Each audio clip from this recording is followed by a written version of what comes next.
My name is Kelly Lewis. I'm president of TechQuest Pennsylvania and one of the co-founders of the Pennsylvania Infrastructure Group.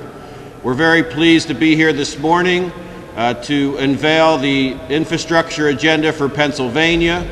This group, with more than 300 members statewide, representing some of the largest infrastructure organizations in the Commonwealth of Pennsylvania, is very pleased to put this joint effort together.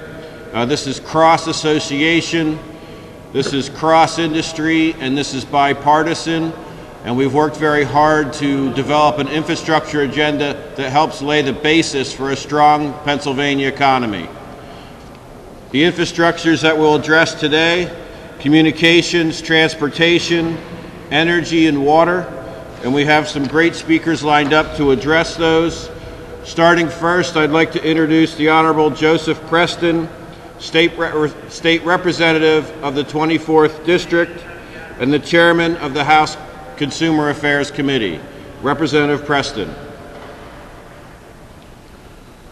Well, thank you very much. It is always a pleasure to do this as we start to take Pennsylvania into the millennium. It's very interesting when you sit down and you think about it, and I'd just like to start off with the definition of infrastructure, according to Webster. The underlying foundation of basic framework as a system or organization. The permanent installations required for military purposes, but third, the system of public works of a country, state, or region. Here in Pennsylvania, we have over the years maintained a quality system, but how do we get things ready for the future? Whether it's dealing with hospitals, educational systems, or in the homes that we're being remodeled or doing today. I'll give you an example of some of the work that we've done in consumer affairs and working with the communications industry in Pennsylvania. New applications like instant messaging and voice over the internet, better known as VoIP, is continuing to expand. There are widespread adoption of wireless communications by consumers. Nowadays, almost we have more people that just have a wireless phone and not even the old hardline phone that we used to have. Traditional video providers now offer voice service, and the traditional telecoms are now rolling out for video service. Communication firms are bringing new products and services that we've never seen in the last 15 or 20 years.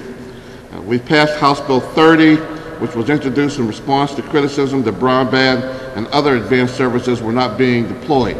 And a lot of people sometimes look at the growth, just the growth areas. But we also have to look at some of our rural areas. Farmers need telecommunications and other different forms of video as they deal with day-to-day and even by the second pricing. Your transportation systems are very important. Parents who are homeschooling children also need the equipment, and not only that, now in some of the smaller colleges or even the larger colleges now, we can take college courses all across the country and even across the world. This House Bill 30 recognizes the ongoing revolution of telecommunications technology, and with House Bill 30, we're well positioned for the 21st century. House Bill 1490 created the Broadband Deployment Mapping and Availability Act. And DCED, by this legislation, is directed to continue the work already authorized and mandated under Title 66, of which, and some of the things in dealing with the Public Utility Commission, you'll be more aware of in the future. It's a renewed emphasis to edit and maintaining and updating the Commonwealth's broadband deployment map. I think also that we need to realize something.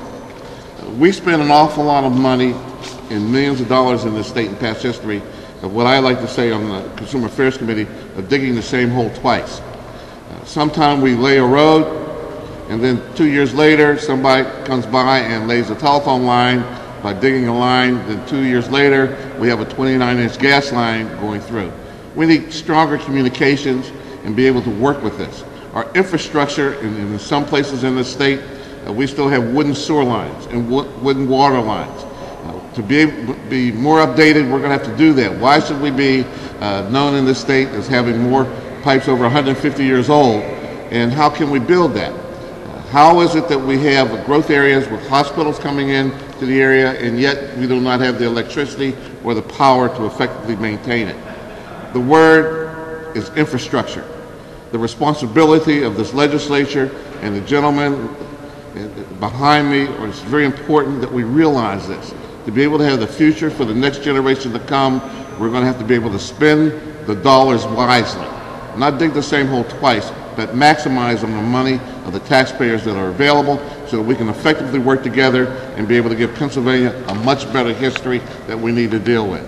From telephone to telecommunications to gas to electricity to effective transportation systems, this is a must, and this is what we're going to do effectively in the Commonwealth of Pennsylvania, and especially, as far as I'm concerned, in the House of Representatives. Thank you very much.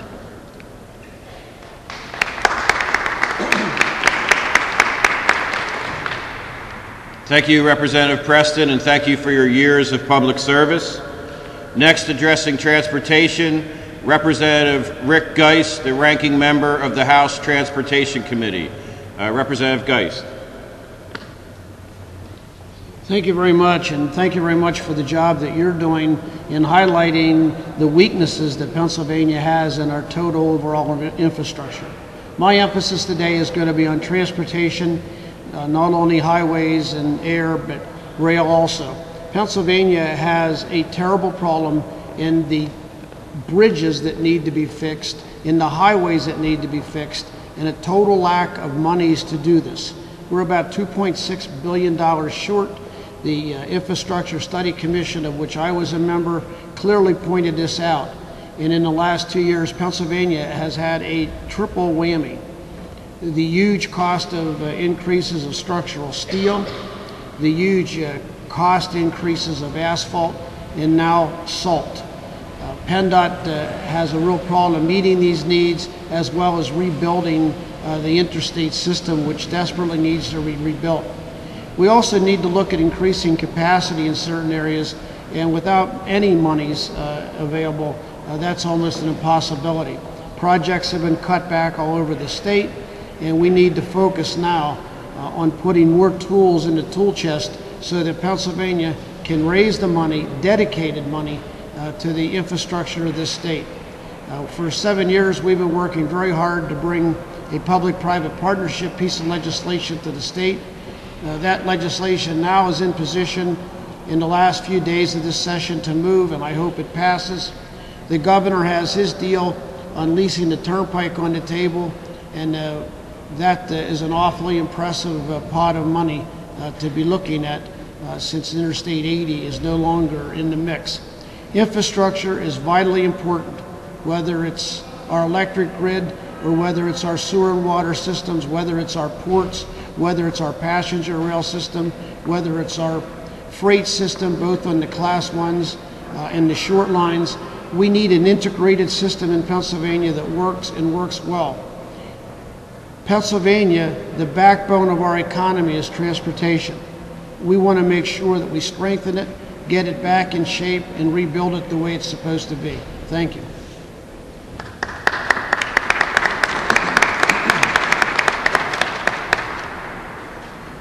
Thank you, Representative Geist, and also for your many years of public service, especially in the transportation sector. Next, former chairman of the Public Utility Commission, J. Terrence Fitzpatrick, General Counsel for the Pennsylvania Energy Producing Generation Association.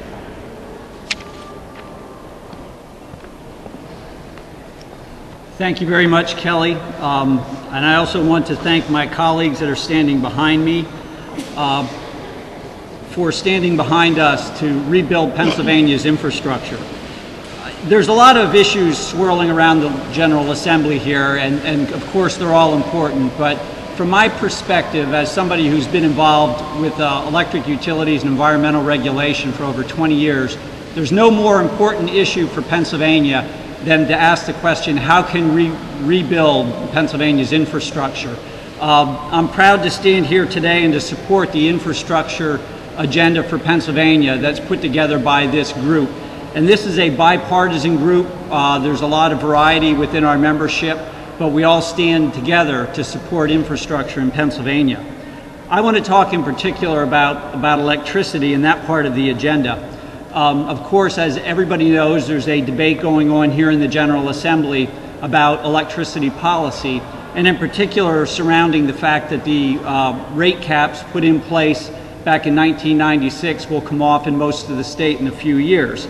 There are some who want to extend those rate caps, but I'm here to tell you that doing that would be a very bad thing for anybody who thinks that we need to develop our infrastructure, electricity infrastructure in Pennsylvania. I agree wholeheartedly with an editorial just yesterday in the Allentown Morning Call, which summed it up by saying, extending the caps solves nothing. I agree, and that's certainly true with regard to infrastructure. The caps need to expire on schedule. Over the coming years, we're going to need a lot of investment in our electricity infrastructure. We're going to need new generating plants.